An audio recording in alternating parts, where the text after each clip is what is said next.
चलिए जानते हैं आज के देश और दुनिया के महत्वपूर्ण 20 बड़ी खबरें सिर्फ 5 मिनट में। पर अभी तक आपने इस वीडियो को लाइक नहीं किए हैं तो लाइक कर लीजिए, चैनल पे नए हैं तो चैनल को सब्सक्राइब कर लीजिए। तो चलिए वीडियो को स्टार्ट करते हैं।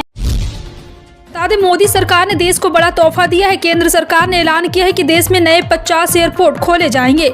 वित्त मंत्री निर्मला सीतारमण ने बजट पेश करते हुए कहा है कि देश में 50 अतिरिक्त हवाई अड्डे, हेलीपोर्ट बनाए जाएंगे। इसके साथ ही सरकार उन्नत लैंडिंग को पुनर्जीवित करने का काम करेगी। सरकार ने 50 नए हवाई अड्डों को खोलने का ऐलान अपनी उड़ान योजना को और बढ़ावा मिलने की उम्मीद के तहत किया है, जिसका उद्देश्य देश भर में क्षेत्रीय कनेक्टिविटी में सुधार करना है। वित्त मंत्री निर्मला सीतारमण संसद में मोदी सरकार 2.0 का आखिरी पूर्ण बजट पेश कर रही है। बजट भाषण की शुरुआत में उन्होंने कोरोना भाषण की शुरुआत में वैक्सीन को जिक्र किया है। जी हां, आपको बता दें कि केंद्रीय वित्त मंत्री ने बताया कि अब देश में 102 करोड़ लोगों को वैक्सीन की 220 करोड़ डोज दी जा चुकी है। बता दें कि देश में बीते 24 घंटे में कोरोना वायरस के 80 नए मामले रिपोर्ट हुए। देश में संक्रमितों की कुल संख्या 4,46,82,719 हो गई है। वित्त मंत्री निर्मला सीतारमण ने बुधवार को आम बजट संसद में पेश किया। इस पर विरोधी दलों की प्रतिक्रिया आने लगी है। बजट पेश होने की कुछ ही देर बाद समाजवादी पार्टी के प्रमुख अखिलेश यादव ने पहली प्रतिक्रिया दी। सपा प्रमुख बीते साल बजट की याद दिलाते हुए बीजेपी पर जमकर भड़के नजर आए। अखिलेश यादव ने बजट को लेकर पहली प्रतिक्रिया देते हुए कहा, भाजपा अपने बजट का दशक पूरा कर रही है, पर जब जनता को पहले कुछ नया दिया तो अब क्या देगी। निर्मला सीतारमण वित्त वर्ष 2023 से 24 का बजट पेश कर रही हैं। निर्मला सीतारमण ने कहा, यह अमृतकाल का पहला बजट है। उन्होंने अपने भाषण में महिलाओं का जिक्र करते हुए कहा कि दीनदयाल अंत्योदय योजना, राष्ट्रीय ग्रामीण आजीविका मिशन ने असाधारण कामयाबी हासिल की है। ग्रामीण महिलाओं को 81 लाख स्व सहायता समूह से जोड़ा गया। उन्होंने कहा कि हम इस समूहों को अगले स्तर पर ले जाएंगे। आने वाले समय में इस समूह में भारी स्तर पर संख्या बढ़ेगी और महिलाओं का यहाँ पे योगदान बढ़ेगा।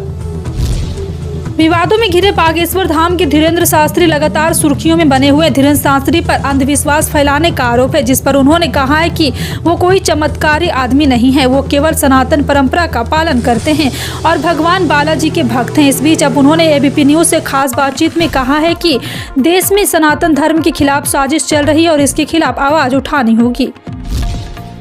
केंद्रीय स्वास्थ्य और परिवार कल्याण मंत्रालय ने मंगलवार को उन यूट्यूबर्स को नोटिस भेजा जिन्होंने प्रसव पूर्व लिंग निर्धारण पर वीडियो अपलोड किए थे। मंत्रालय ने उन्हें 36 घंटे के भीतर एक वीडियो को हटाने का आदेश दिया है। मंत्रालय ने करीब 4000 ऐसे वीडियो को सूचीबद्ध किया है जो विभिन्न गर्भावस्था रिपोर्ट को देखकर भ्रूण का लिंग निर्धारण करने के तरीके के बारे में जानकारी देते हैं। Pre conception and prenatal diagnostics techniques act 1994 के तहत भारत में प्रसव पूर्व लिंग निर्धारण पर प्रतिबंध लगा दिया गया है। आंध्र प्रदेश की नई राजधानी विशाखापत्तनम होगी। मुख्यमंत्री वाईएस जगनमोहन रेड्डी ने मंगलवार को इसका ऐलान किया। उन्होंने बताया कि जल्द ही राज्य की राजधानी विशाखापट्टनम में शिफ्ट की जाएगी। जगनमोहन रेड्डी ने बताया कि 3 या 4 मार्च को विशाखापट्टनम में ग्लोबल इन्वेस्टर समिट का आयोजन किया जाएगा। इसके साथ ही अब आंध्र प्रदेश में अब 3 राजधानियां होंगी। एक होगी विशाखापट्टनम, जहां में सरकार काम करेगी, दूसरी अमरावती जहां विधानसभा होगी और तीसरी होगी कुर्नूल, जहां हाईकोर्ट होगा। आंध्र प्रदेश देश का पहला राज्य जहां 3 राजधानियां हैं।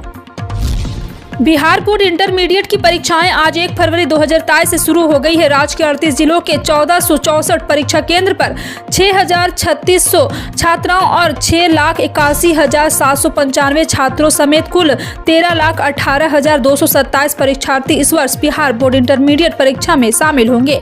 आर्ट्स और साइंस स्ट्रीम के छात्रों के लिए पहले शिफ्ट की परीक्षा गणित विषय के साथ सुबह 9:30 बजे शुरू हुई और दूसरे शिफ्ट में आर्ट्स स्ट्रीम के लिए हिंदी विषय की परीक्षा दोपहर 1:45 पर शुरू हुई।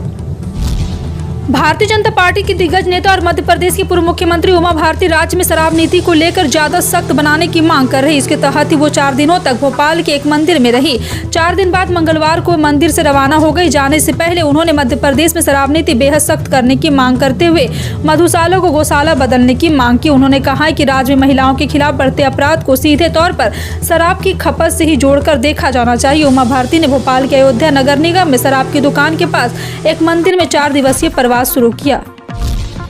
भारतीय रेलवे सेवाओं को बेहतर करने के लिए समय समय पर विकास कार्य चलाता रहता है। इसी क्रम में पूर्व रेलवे के बर्धमान स्टेशन पर चल रहे अलग अलग विकास कार्यों के लिए रूट को ब्लॉक किया जा रहा है, जिसके कारण इस रूट के गुजरने वाली 10 ट्रेनें अलग अलग तारीखों में निरस्त रहेगी। अगर आप इस रूट की ट्रेनों में आने वाले कुछ दिनों में सफर करने वाले हैं तो ये खबर आपके लिए बेहद जरूरी है। उत्तर पश्चिम भारत के राज्यों में मौसम एक बार फिर बदलने वाला है। जी हां, आपको बता दें कि मौसम विभाग की माने तो अब उत्तर पश्चिम भारत के राज्यों को बारिश से राहत रहेगी। हालांकि कुछ इलाकों में तेज हवाएं परेशान कर सकती है। उत्तर पश्चिमी भारत में 2 फरवरी तक तापमान में कोई बदलाव आने की उम्मीद नहीं। वहीं इसके बाद अगले 3 दिनों तक तापमान में 2 से 3 डिग्री तक की बढ़त दर्ज की जा सकती है। वित्त मंत्री निर्मला सीतारमण ने बजट में जो एक बड़ी घोषणा की है वो उससे पाकिस्तान के सीने पर सांप लौट जाएंगे। जहां पाकिस्तान में जहां सरकार के पास अनाज की इतनी किल्लत है कि देश की आवाम रोटी के लिए तरस रही, लड़ रही और सरकार बेबस है, वहीं दूसरी ओर भारत जहां 80 करोड़ लोगों को मुफ्त अनाज खिलाने का दम रखता है। वित्त मंत्री ने घोषणा की है कि देश में 80 करोड़ गरीब लोगों को अगले 1 साल तक मुफ्त अनाज मिलेगा। अगले साल जनवरी 2024 तक मुफ्त में मिलने वाला इस प्रधानमंत्री गरीब कल्याण योजना के लिए 2 लाख करोड़ रुपये का प्रावधान रखा गया है।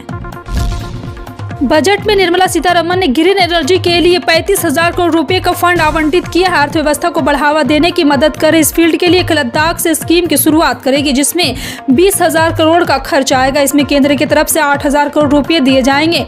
ग्रीन एनर्जी कार्यक्रम के प्रोत्साहन के लिए सरकार एक योजना चलाएगी। फिलहाल आपका इन सभी खबरों पर क्या कहना है, कॉमेंट सेक्शन में टाइप करके जरूर बताएं। इसी तरह की पल पल की अपडेट जानने के लिए जुड़े हैं आप अपने NTS न्यूज चैनल से। मिलते हैं अगली बड़ी खबर में, तब तक के लिए जय हिंद।